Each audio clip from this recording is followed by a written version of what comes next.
আসসালামু আলাইকুম। আমন্ত্রণ জানাচ্ছি বিডিটিউবের আজকের আয়োজনে। সাথে আছি আমি হাসানুর ইসলাম। পদ্মা সেতু ও রূপপুর পারমাণবিক বিদ্যুৎ কেন্দ্রের পর এবার বাংলাদেশের নতুন মেগা প্রকল্প বিশ্বকে চমকে দিচ্ছে। পদ্মা সেতু সহ বাংলাদেশের সকল মেগা প্রকল্প যা বিগত 50 বছরে বাস্তবায়িত হয়েছে, সেই রেকর্ড এবার ভাঙতে চলেছে বাংলাদেশ। কেবল বাংলাদেশ নয়, দক্ষিণ এশিয়ার সবচেয়ে বড় মেগা প্রকল্প হাতে নিচ্ছে লাল সবুজের এই দেশ। পদ্মা সেতুর ব্যয় যেখানে $4 বিলিয়ন, রূপপুর পারমাণবিক বিদ্যুৎ কেন্দ্রের ব্যয় যেখানে $11 বিলিয়ন, সেখানে এবার নতুন মেগা প্রকল্পের ব্যয় হতে চলেছে $79 বিলিয়ন। টেকনাফ থেকে তেঁতুলিয়া করিডোর, যা বদলে দিবে বাংলাদেশের অর্থনীতির চেহারা। সুপার এশিয়ান হাইওয়ের হাত ধরে বাংলাদেশের অবকাঠামো কয়েক গুণ এগিয়ে যাবে ভারতের থেকে। বিস্তারিত থাকছে আজকের এই ভিডিওতে। তবে তার আগে ছোট্ট একটি অনুরোধ, প্রিয় জন্মভূমিকে নিয়ে আমাদের এই পথ চলায় বিডিটিউব চ্যানেলটিকে সাবস্ক্রাইব করে পাশে থাকুন আপনিও। আর ইতিমধ্যে সাবস্ক্রাইব করে থাকলে আপনাকে অসংখ্য ধন্যবাদ। বাংলাদেশের অবকাঠামোগত উন্নয়নের সবচেয়ে বড় মাইলফলক হিসেবে ধরা হয় পদ্মা সেতুকে। বাংলাদেশের দক্ষিণাঞ্চলের চেহারাটাই পাল্টে দিতে সক্ষম হয়েছে এই মেগা প্রকল্প। কেমন হবে যদি পদ্মা সেতুর থেকে 15 গুণ বেশি ব্যয়ে পুরো বাংলাদেশ কভার করা নতুন মেগা প্রকল্প হাতে নেওয়া হয়, যার ব্যয় ধরা হয়েছে $79 বিলিয়ন। এই মেগা প্রকল্পটি আগামী 20 বছরে পুরোপুরি বাস্তবায়িত হবে, যা স্বপ্ন নয় বরং বাস্তব। এশিয়ান ডেভেলপমেন্ট ব্যাংক এডিবির প্রস্তাবিত নতুন এই মেগা প্রকল্পটি শুধু বাংলাদেশের নয়, পুরো দক্ষিণ এশিয়ার একক ব্যয়বহুল মেগা প্রকল্প। চীন পাকিস্তান অর্থনৈতিক করিডোর, যেখানে চীন ও পাকিস্তানের মতো দুই দেশকে যুক্ত করেছে, সেই প্রকল্পের বাজেটও বাংলাদেশের টেকনাফ তেঁতুলিয়া করিডোর প্রকল্পের অর্ধেক।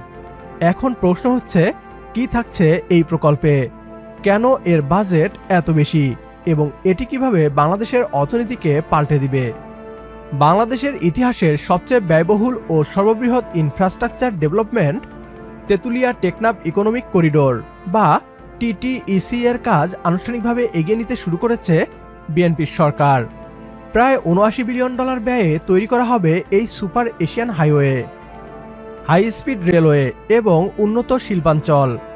এই প্রকল্পে প্রথম 3 বছরে $20 বিলিয়ন, পরবর্তী 7 বছরে $45 বিলিয়ন এবং শেষ 10 বছরে $14 বিলিয়ন সহ মোট $79 বিলিয়ন বিনিয়োগ করবে Asian development bank ADB. Teknaf থেকে তেঁতুলিয়া সমগ্র বাংলাদেশ কভার করবে এই অত্যাধুনিক হাইওয়ে ও রেলওয়ে সিস্টেম। সাউথ এশিয়ান রিজিয়নের ল্যান্ডব্রিজ হবে এই হাইওয়ে। সরাসরি মিয়ানমার হয়ে সাউথ ইস্ট এশিয়ার এশিয়ান নেশন যেমন থাইল্যান্ড, কম্বোডিয়া, ভিয়েতনামের মার্কেটগুলোকে কানেক্ট করবে। এই হাইওয়ের 100 কিলোমিটার আশেপাশের অঞ্চলে গড়ে তোলা হবে অত্যাধুনিক ইকোনমিক জোন। হাইওয়ের পাশ দিয়ে তৈরি হবে সোলার ইলেকট্রনিক প্রজেক্ট। সাথে থাকছে হাই স্পিড ইলেকট্রনিক ট্রেন। দেশের যে কোনো কার্গো যেন মাত্র 10 ঘন্টায় টেকনাফ থেকে তেঁতুলিয়া পৌঁছাতে পারে, তা এই করিডোরের মূল লক্ষ্য। উত্তরবঙ্গের সব পণ্য, হোক সেটা কৃষি কিংবা কেমিক্যাল, মাত্র 10 ঘন্টায় উত্তরবঙ্গ থেকে চট্টগ্রাম বন্দর হয়ে রপ্তানি করা সম্ভব হবে। এতে রপ্তানি আয় কী পরিমাণ বৃদ্ধি পাবে তা হয়তো আপনারা কল্পনা করতে পারছেন। রাজশাহীর আম কিংবা দিনাজপুরের লিচু গাছ থেকে নামানোর 10 ঘন্টার মধ্যেই রপ্তানির জন্য রেডি। আপনার জন্য সমগ্র সাউথ এবং সাউথ ইস্ট এশিয়ান মার্কেট খুলে যাবে। Myanmar, Thailand, Vietnam, Malaysia, Nepal, Bhutan কিংবা ভারত, সবার সাথে ব্যবসা বাণিজ্য আকাশচুম্বীভাবে বৃদ্ধি পাবে। এত সুন্দর কানেক্টিভিটি তৈরি হওয়া মানে এর আশেপাশে প্রায় ম্যাসিভ আকারের ইন্ডাস্ট্রিয়ালাইজেশন হবে। প্রচুর কলকারখানা, প্রোডাকশন লাইন বসবে। উত্তরের কৃষিপণ্য তখন সরাসরি হাইভ্যালু প্রোডাক্টের রূপ নেবে। যেমন আমাদের দেশে প্রতি বছর অনেক আলু পচে নষ্ট হয়ে যায়, এরকম ইন্ডাস্ট্রিয়াল করিডোর তৈরি হওয়া মানে হলো ওখানে শিল্প কারখানা তৈরি হবে। আলু আর আলু থাকবে না, আলু হবে হাই ভ্যালু প্রোডাক্ট। আলু থেকে এস্ট্রাস এবং ইন্ডাস্ট্রিয়াল গ্রেড অ্যালকোহল তৈরি করা হবে, যার মার্কেট ভ্যালু আলুর চেয়ে অনেক বেশি। আগামী 20 বছরের মধ্যে করিডোর অঞ্চলের অর্থনৈতিক কার্যক্রম বর্তমানের চেয়ে প্রায় 9 গুণ বৃদ্ধি পাবে। এই করিডোরটি পুরোপুরি কার্যকর হলে বাংলাদেশের জাতীয় জিডিপি প্রবৃদ্ধিতে এটি অতিরিক্ত 1.5% থেকে 2% যোগ করতে পারে, যা অনেক বিশাল।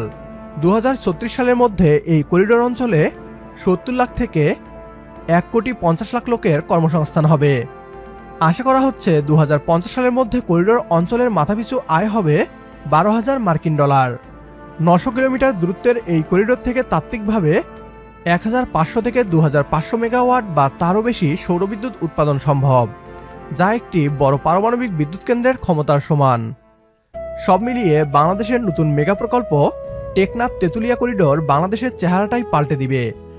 অবকাঠামোগতভাবে পিছিয়ে থাকার যে দুর্নাম বাংলাদেশের, তা ঘুচিয়ে নতুন এক উচ্চতায় পৌঁছাবে লাল সবুজের এই দেশ।